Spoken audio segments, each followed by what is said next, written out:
Salve, kembali saudara-saudara berjumpa pada Regi hari ini tanggal 23 Januari 2026.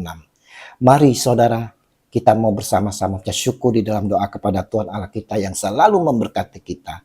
Dan juga jangan lupa berilah senyuman dan sapaan kepada sesama kita. Kita awali perenungan pagi hari ini dengan tanda kemenangan kita. Dalam nama Bapa dan Putra dan Roh Kudus. Amin. Kita dipilih menjadi rasulnya. Bacaan liturgi hari ini diambil dari kitab pertama Samuel 24 ayat 3 sampai dengan 21 dan Injil Markus 3 ayat 13 sampai dengan 19. Saudara-saudaraku yang terkasih di dalam kasih Kristus. Dalam bacaan Injil yang kita renungkan hari ini saudara, diperlihatkan di mana Yesus memanggil 12 murid dari para pengikutnya. Selanjutnya saudara ditetapkan menjadi rasul. Menarik diperhatikan bahwa banyak dari antara mereka adalah orang-orang biasa. 4 di antaranya adalah nelayan. Matius adalah pemungut cukai. Simon orang Zelot adalah seorang pejuang kemerdekaan bangsa Yahudi. Tidak mudah saudara bekerja dan hidup bersama dengan orang-orang yang berbeda latar belakang. Itulah sebabnya Yesus tidak pernah memaksa mereka mengikutinya. Orang harus mengikuti dengan kehendak belas kasih, kehendak bebas dan pilihan sendiri, saudara. Mereka yang dipilihnya melakukan 2 tugas, yaitu untuk menyertainya dalam tugas pelayanan dan memberitakan Injil. Tugas berat memang. Tetapi Tuhan memperlengkapi mereka dengan kuasa yang besar melalui kuasa setan-setan dan melampaui kuasa setan-setan dan roh-roh jahat. Hari ini saudara-saudaraku yang terkasih, Yesus pun saudara memanggil dari setiap kita saudara pribadi lepas pribadi saudara. Yesus tidak melihat profesi kita, latar belakang kita. Siapapun kita saat ini saudara dipanggil untuk ikut berperan dalam misinya mewartakan kerajaan sorga.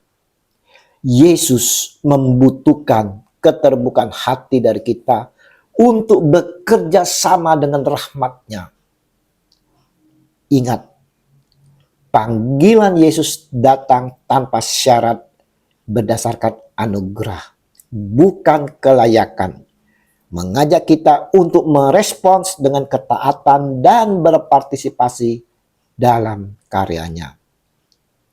Dasar dari panggilan untuk menjadi utusannya adalah hidup bersama Yesus, belajar darinya, dan berpartisipasi dalam pelayanannya. Pertanyaannya saudara-saudaraku, sebagai pengikut Kristus, murid-muridnya, adakah kita hidup bersama Dia yang kita ikuti, saudara? Dalam hidup bersama Yesus, saudaraku, adakah kita selalu mendengarkan setiap perkataan-perkataannya, belajar dari Dia dan mau melakukannya? Kita lihat, mereka yang terpilih menjadi murid rasulnya, saudara, tidak hanya diajar, tetapi juga diutus untuk memberitakan Injil dan diberi kuasa untuk mengusir setan, menjadi perpanjangan tangan Yesus.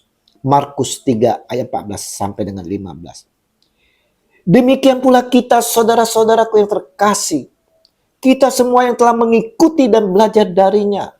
Kita pun diberi kuasa yang merupakan suatu anugerah.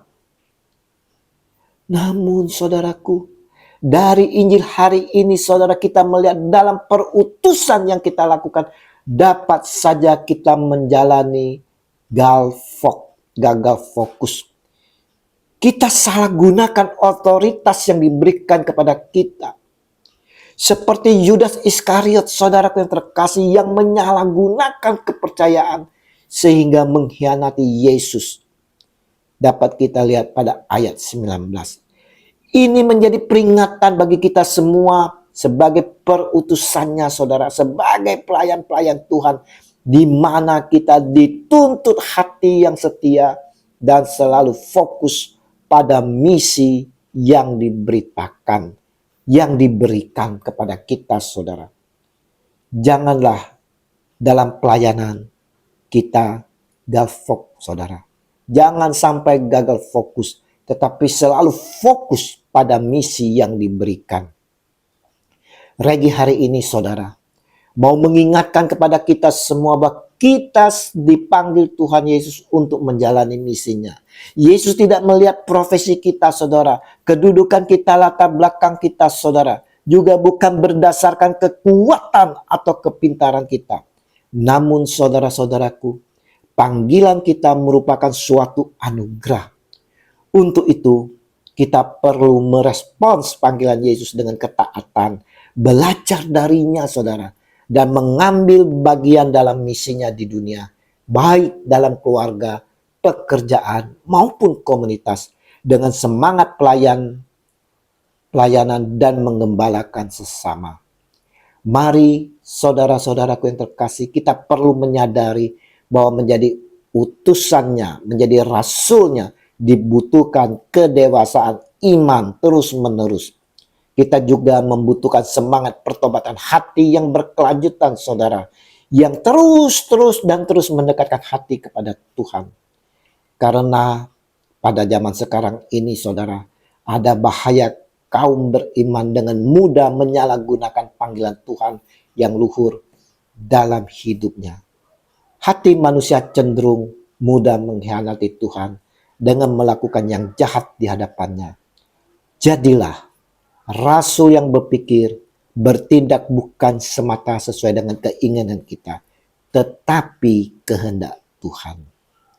Jadilah rasul yang menggembalakan. Tuhan Yesus memberkati kita sekalian. Amin. Dalam nama Bapa dan Putra dan Roh Kudus. Amin.